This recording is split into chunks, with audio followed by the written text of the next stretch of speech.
Deros and the Ur-Abduction by Scott Alexander, January 2025. What do Atlantean dwarves, witch trials, and tractor beams have in common? 1. The Deros are evil, degenerate Atlantean dwarves. The regular Atlanteans have long since ascended into space godhood, but the sadistic Deros linger underground to this day, where they subject kidnapped humans, especially women, to horrible tortures. The Deros are mostly bestial but retain enough intelligence to operate Atlantean telepathic ray machines. With these rays, they spy on surface dwellers, torment them with glimpses of their underground hellscapes, or simply drive them mad. The quickest way to incur their malign attention is to notice their existence, so you may want to put down this article. Still here? Our story begins in 1932, when a factory worker with the unlikely name of Richard Sharp Shaver first started hearing thoughts not his own. The voices urged him to commit crimes. He preferred not to recount specifics, but they landed him in prison. During his time there, the telepathic tortures intensified, beaming pain into every cell of his body. The prison guards noticed something was wrong, but he refused to explain the situation, fearing his short prison sentence would be transformed into an indefinite psychiatric commitment. He was saved only when one of the Deros' benevolent counterparts fell in love with him and spirited him away to her cavern. There, he entered the virtual reality psychic library of Atlantis, and the secret history of humanity and its predecessors was injected into his mind in its entirety. After that, the trail goes cold until 1943. When Shaver wrote a letter to the editor of sci-fi magazine, Amazing Stories. He wished to share the ancient Atlantean alphabet. He called it Manton. Conveniently, it was identical to the English alphabet, but each letter had a hidden meaning. For example, D stands for detrimental, E stands for energy, L stands for life. Put it together, and you can determine the secret meaning of words. For example, deleterious starts with del, thus detrimental energy for life, which in fact matches the meaning of deleterious. Shaver claimed this was true in all languages. For example, you could also dissect the meaning of Spanish or Chinese words, and therefore Atlantean must be the mother tongue of the world. The editor of Amazing Stories, Ray Palmer, was impressed. Our own hasty checkup revealed an amazing result of 90% logical and sensible. Is this really a case of racial memory, and is this formula the basis of one of the most ancient languages on Earth? The mystery intrigues us very much. Palmer got in touch with Shaver and asked, "Hey, where did you even learn about this?" And Shaver wrote back, "Funny you should ask." Here, 3 circumstances intervened that would very slightly change history. First, the owners of Amazing Stories were breathing down Palmer's neck, telling him the magazine needed to make more money. Second, Palmer had discovered that sales increased by a couple of thousand whenever a story title with Atlantis's or Lemuria appeared on the cover. Science fiction magazines of the 1940s were something in between modern sci-fi, pulp adventure stories, and the website belonging to the guy who writes in all caps about how the Martians built the pyramids to thwart the Illuminati plan to close your chakras. The seeds of what would later become the New Age theosophy, ancient aliens, lost civilizations appeared not just in fiction, but in pseudo-scholarly articles and rambunctious debates in the letters section between various camps and theorists. You could write about spaceships or computers, but it was the conspiracy stuff that really moved the copies. Third, Ray Palmer was an anomalous person who liked anomalous things.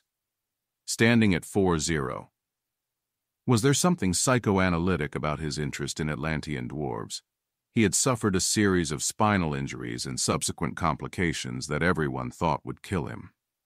After a year spent immobile in a hospital strapped to a frame meant to stabilize his back, was there something psychoanalytic about his interest in subterranean tortures? He achieved a seemingly miraculous recovery. He attributed his survival to exercises through which he cultivated his will to live, eventually fanning it to such intensity that he, per himself, developed minor psychic powers. He'd always thought there was something more to the world than what met the eye. Maybe that something more was evil Atlantean dwarves from inside the hollow earth. Shaver told Palmer the story above the factory work, the prison sentence, the abduction by Deros. Palmer started out by publishing a tangentially related story by Shaver, suggesting that it came from racial memory, that is, the collective unconscious. After it received an overwhelmingly positive response, he published Shaver's full account of his torment and rescue under the title Thought Records of Lemuria. In his editor's introduction, he stressed that this wasn't fiction. Rather, he was acting out of a sense of duty in revealing these truths to the world. The response was overwhelming. Fans sent in 10 times the usual volume of letters. Many claimed to also have some memories of being Lemurian or Atlantean, terms Shaver used mostly interchangeably. Others said they were convinced by Shaver's ability to explain otherwise inexplicable things. For example, some of his Atlantean leaders shared the names of mythological gods, which explained why myths spoke of gods by those names. But the most sinister letters were from people who said they, too, had encountered the Deros. Some of these encounters were brief. Someone had gotten too close to a cave and saw a brief glimpse of something hideous before firing their shotgun and scaring it off. Others contained the full package. The writer had been abducted and tortured, only making it back to the surface after strange adventures. Still others contained cryptic warnings. There is a tremendous flood of letters which are alike in one main respect, namely the writers emphatically insist that their letter not be used for publication and their name not disclosed, and their evidence is all of one general type. They have had experiences similar to Mr. Shaver's with cave people or with strange humans who could not have been ordinary people. Many of these warned us to drop our campaign, or we would run into real trouble with the cave people. Over the next few issues, Amazing Stories gradually went from a science fiction magazine to near full-time discussion of the Deros. Relatedly, its sales increased by almost 40%. The highlight of each issue was a new story from Shaver, usually dragged from the Atlantean virtual reality psychic library. Other writers started getting in on the shared universe, keeping kayfabe via various stratagems. Not all were particularly subtle. One story was just called, I Have Been in the Caves. But the highlight was no doubt the fan letters that kept pouring in, opposing or supporting the theory. Regular science fiction retreated further and further, with pages repurposed for Palmer's clashes with skeptics, speculations about cave locations, and promises of vague expeditions to find the Telonium plates, which Shaver said an Atlantean archivist had left behind for future generations. Sirs, let me say that the Shaver memories are stupefying in their implications. I'm not saying that I remember Lemurial is true in every word, yet I would be a fool to deny something that explains quite a few things that have puzzled mankind in general and scientists in particular. So let us say that with regard to Lemurian sciences, Shaver has a very good memory. I have deduced that before our present civilization. Several paragraphs of deranged rambling. About this time, a meteor from outer space struck the planet, setting off a fire of atomic energy. The intense heat thus generated vaporized the planet, which became Sirius as we know it today. This theory may be applied to any star that has a white dwarf companion. Emil E. Greenleaf, Jr. Sirs, you might be interested to know I have received amazing answers to my oft-repeated question, what do you know of the caves? One old man who once lived in Baja, California, seemed quite perturbed when I asked him, and rushed down a side street and out of sight, casting uneasy glances at me over his shoulder. Robert L. Tanner. Sirs, ever since Richard Shaver's stories of his recollections first appeared, I haven't failed to read said stories. It seems incredible that any human alive today could remember so many things and still make so many mistakes, or tell so many lies in his very frightening description of the underworld, the caves. I am not prepared to say that all parts of that unknown world are idealistically beautiful, both in living and in its people, but I do know for a fact that I have never encountered anything but the kindest consideration from its inhabitants. I have never attempted to tell my story because I would be considered insane and locked up. Miss D.C. Rogers. Sirs, Like Mr. Shaver, I have had personal contact with the Deros and even visited their underground caverns. In the outer world, they are represented by an organization known loosely as the Black Brotherhood, whose purpose is the destruction of the good principle in man. I note that many are wanting to enter these caves. For one who has not developed a protective screen, this would be suicide, and one who revealed their location would be a murderer. Dr. M. Dorael, Brotherhood of the White Temple, Inc. Sirs, I have just read, I remember Lemuria 1, and some of the second part. On the spur of the moment, and though I am rather tired and this won't make much sense, I feel compelled to tell you something. The cave idea is quite universal with man and as old as the rocks. Its basis is man's nostalgia to return to his mother's womb, especially if his circumstances in life are none too happy. The cave is in fact the uterus. I take it that Mr. Shaver underwent captivity, a highly unpleasant experience. By way of self-preservation of his sanitary, he has probably created this amazing world, as others did before him. Heinrich Hauser. Amazing Stories began to feel less like a magazine and more like the bulletin of an incipient religion. Why did these stories strike such a nerve? Some of the credit must go to Shaver.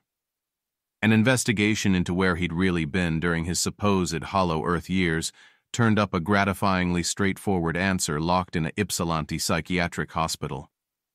Thought Records of Lemuria is one of the most compelling accounts I've ever read of what it feels like to be a paranoid schizophrenic. While other science fiction stories of the era are derivative and campy, Thought Records reads like the narrative of a terrified man recounting, as honestly as he can, his brush with things mankind wasn't meant to know about. Readers of the time were right to find it compelling. Along with schizophrenia, Shaver could also be fairly suspected of sexual sadomasochism.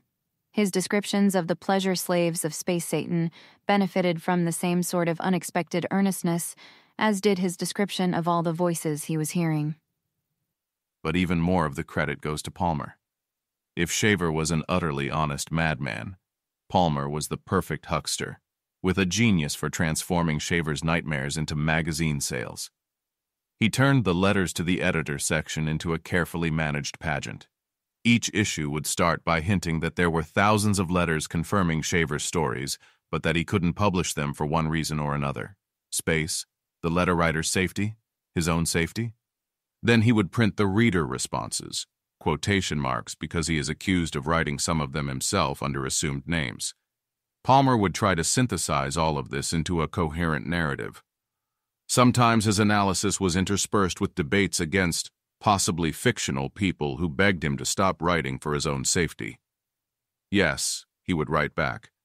He knew he was putting himself at risk by revealing the Deros' secrets, but mankind had a right to know. But the most credit of all goes to Amazing Stories readers. These can be divided into 4 groups. First, the basically normal but extremely gullible people. My name starts with an E and I'm energetic, so Shaver's Atlantean alphabet is really onto something. Second, the would-be mystics who piled on in a craven attempt at self-promotion. These reports are a good start in grasping the mystery of Atlantis, but only my lodge knows the full story. Third, the insane people. Finally, a publication that isn't afraid to talk about the telepathic torture voices.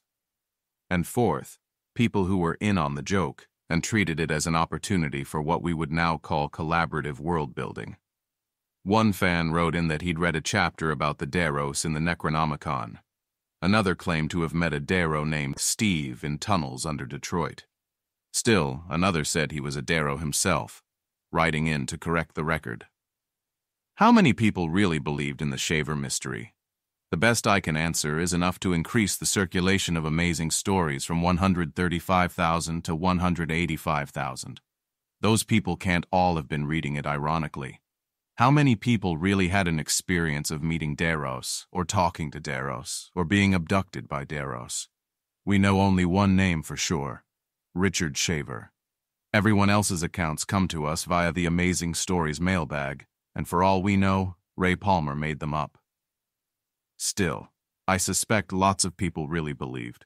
For one thing, There's that other religion based on 1940s science fiction stories, the one which currently has approximately 40,000 adherents, some $2 billion worth of real estate, and its own cruise ship. This suggests that the sci-fi fandom of the day was fertile ground for strange people and strange ideas. By the end of 1947, the owners of Amazing Stories were tired of being a laughingstock. They told Palmer to drop the Shaver discussion and go back to regular science fiction. For a while, true believers ran their own publication, Shaver Mystery Magazine, but it never reached the heights of the original. As interest in the topic faded, so too did the abduction reports. It seemed that, after only a few short years, the Deros had ceased their malign activities. 2. This is, of course, Balderdash. Evil never disappears. It only changes its face. Irish legend says innocents are liable to be abducted by creatures called She and dragged to their underground lair beneath the hollow hills. Their exact fate is controversial. Some victims have sex with beautiful women. Others are forced to dance ceaselessly for eternity. And still others are paid as a tithe to hell. Bedraggled survivors sometimes end up on the surface world, but are reluctant to speak of their ordeal. Even the word she is tabooed and replaced with the euphemism the fair folk, from which we get modern fairy. Babies are especially vulnerable and will sometimes be replaced by fake fairy babies, that is, changelings. German legend since at least the 16th century tells of the bard Tannhauser. He went through a cave into the underground world of the goddess Venus, who granted him eternal sexual bliss. After a year, other sources say 7, he realized that sexual pleasures were empty and tried to flee, only to learn that he was a prisoner. He eventually escaped only through the special intervention of the Virgin Mary. During the Middle Ages, witch hunters swapped stories of the witch's Sabbat. In the version mooted during the 1676 Katarina trials in Sweden, witches would abduct children to windswept mountaintops while dancing and engaging in sexual debauchery. In 1693, Salem resident Joseph Ring reported a similar story. After borrowing money from a witch and not paying it back, never do this, he would be regularly spirited through the air, paralyzed, and forced to watch horrible bacchanals while witches tried to convince him to give up his soul. Starting in the 1950s, an increasing number of people began to describe alien abductions. Some sort of ray would transport them into a cave-like spacecraft. There, they would be immobilized while aliens performed strange, sexually tinged tortures on them, classically anal probing. Later, they would wake up in their bedroom with their memories strangely hazy, only to trickle back in later. The 1980s saw a spurt of satanic ritual abuse allegations that would later become known as the Satanic Panic. The most famous case, centered on McMartin Preschool in Manhattan Beach, involved accusations that teachers were dragging their students off to hidden tunnels under the school, where they would sexually abuse and torture them. The government found no evidence of wrongdoing, but parents took matters into their own hands. They hired an archaeologist to scan the area with ground-penetrating radar. He claimed to have found an underground torture labyrinth, but the establishment wasn't convinced. The official story blames the radar findings on normal sewer lines and old rubbish pits. By the 2000s, the ancient conspiracy had taken on a new right-wing flavor. Liberal elites were abducting children, bringing them to underground tunnels, and ritually torturing them to extract adrenochrome, a stress hormone that could be turned into an elixir of perpetual youth. Joe Biden must have missed his invitation to participate. This is the Ur-Abduction. Someone is kidnapped by evil humanoids, dragged underground and tortured, often in a sexually suggestive way. The Irish worried about it 1,000 years ago. Richard Shaver worried about last century. And your neighbor with a "Stop the Steal" bumper sticker is worrying about it right now. Why? Before we go crazy, we ought to stop and note that the space of possible myths is small, and the Ur-Abduction is vague. In the late 1800s, a popular archaeological pastime was to hunt down trivial similarities between different myths and draw wild conclusions. An African tribe and a South American tribe both believe that the world was created by a primordial spider. Could this be racial memory that such a creature truly existed? Maybe. But maybe it just means there are a lot of tribes and not that many interesting animals, so eventually they landed on spider twice. In the same way, bad humanoids take you down below and do bad things is a myth you could have. But so is good humanoids take you up above and do good things. And that's a near-death experience when you go to heaven, meet angels, and return with a message of universal love. Morally neutral humanoids take you sideways and do boring things is just taking the bus to work. So maybe anything at this level of vagueness will get you 5 or 10 interesting hits. This becomes even easier if you give yourself too many degrees of freedom, as I've done above. Witches' sabbats, after all, weren't typically in underground caves, though see Zugara Mordi for an exception. Alien abductions are only cavern-like insofar as every enclosed structure is cavern-like.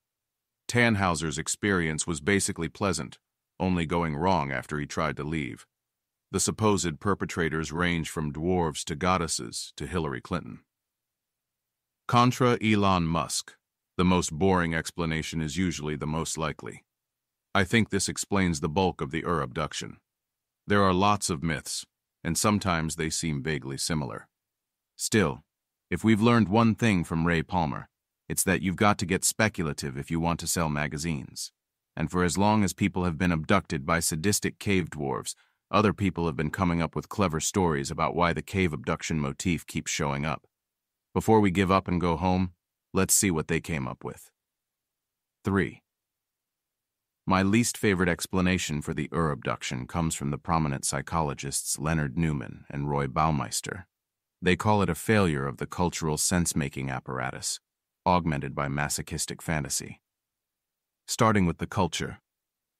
Many abduction experiences come after hypnosis. Typically, a victim gets a vague sense that something is wrong. Perhaps already suspecting aliens are involved, they seek mental health help from a hypnotist with a specialty in alien abductions. The hypnotist puts them in a vulnerable mental state, then gives them suggestive prompts. Try to remember as hard as you can, it might be repressed. Do you remember the aliens having big eyes? This generates a whole experience full of false memories.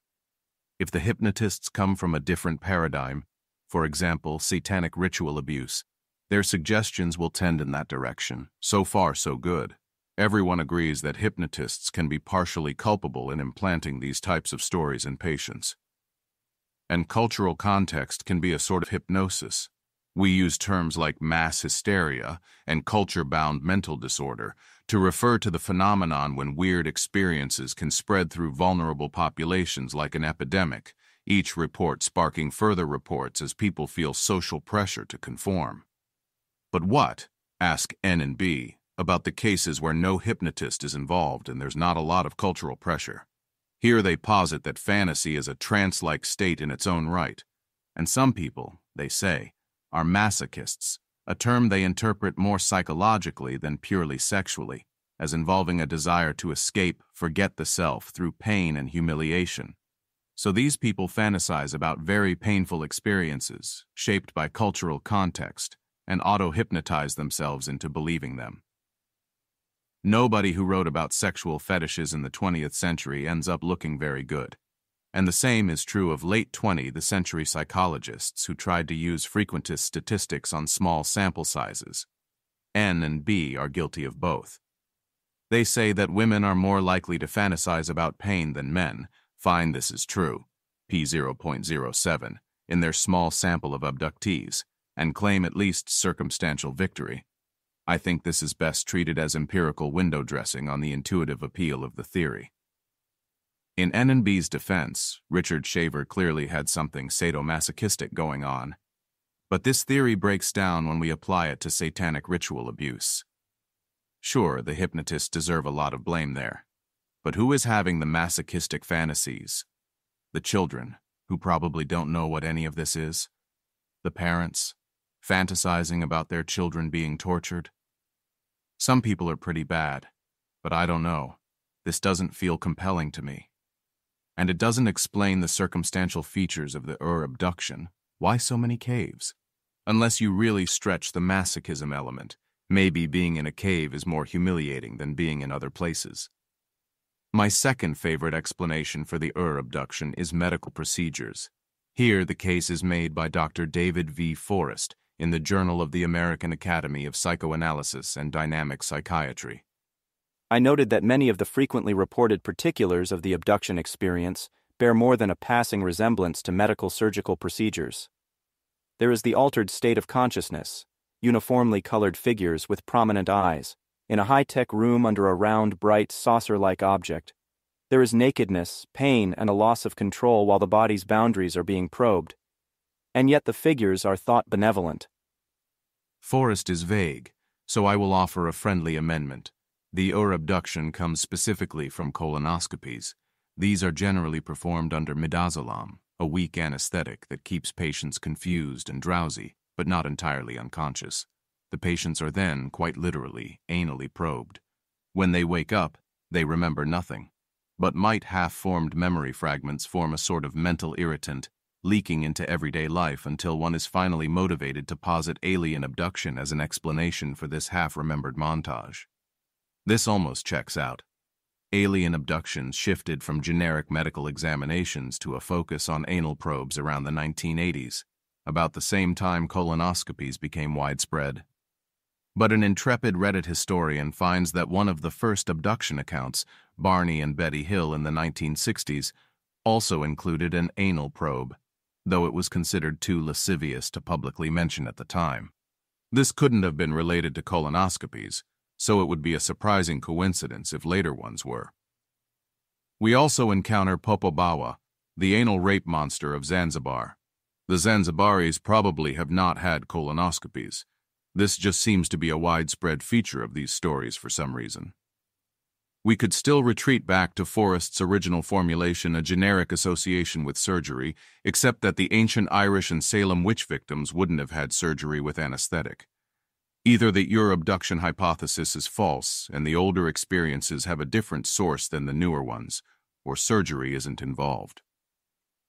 My favorite explanation for the Ur-Abduction is sleep paralysis. This is a sleep disorder. About 5% of people have regular episodes. Some 30% will experience it at least once. Their brains sometimes get confused and split the difference between dreaming and waking. What this looks like is, you wake up in the middle of the night. You cannot move. Your muscles are turned off during REM sleep so you don't accidentally hurt yourself while enacting your dreams. You may not be able to breathe. The diaphragm is a muscle. You are, understandably, terrified.